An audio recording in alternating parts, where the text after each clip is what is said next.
مبارک صدیقی کا ایک بہت ہی خوبصورت سا کلام. ہو اجازت اگر تو اے ابر کرم، پوچھنا ہے مجھے آپ سے چشم نم. میں نے ڈھونڈے بہت ہیں مگر نہ ملے، آپ گھر میں کہاں یہ چھپاتے تھے غم. والد محترم، والد محترم، اپنے سینے پہ مجھ کو سلاتے تھے جو.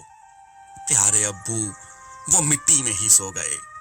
میرے بچپن کے دن وہ سنہرے سے دن، خواب جیسے تھے اور خواب ہی ہو گئے. دل ربا دل نشیں ہر گھڑی ہر قدم، والد محترم، والد محترم.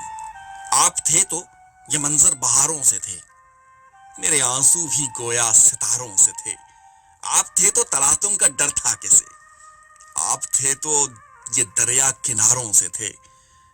آپ کے بعد سہتا ہوں سارے ستم، والد محترم، والد محترم. ہر کڑی دھوپ میں سائباں آپ تھے، ہر اندھیرے میں ایک کہکشاں آپ تھے. جگمگاتے ہوئے مسکراتے ہوئے بس دعا ہی دعا، مہرباں آپ تھے. آپ کے پاؤں چھو لوں خدا کی قسم، والد محترم، والد محترم. میں یہ سمجھا زمانے کے دکھ کچھ نہیں، اتنے رشتے نبھانے کے دکھ کچھ نہیں، حق کی روزی کمانے کے دکھ کچھ نہیں، اشک دل پہ گرانے کے دکھ کچھ نہیں.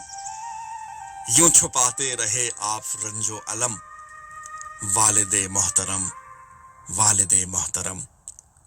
سبز و شاداب روشن مقامات ہوں، آپ ہوں اور جنت کے باغات ہوں.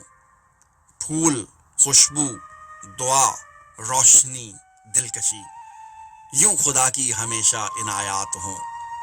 پھر ملیں گے کبھی نہ جدا ہوں گے ہم، والد محترم، والد محترم.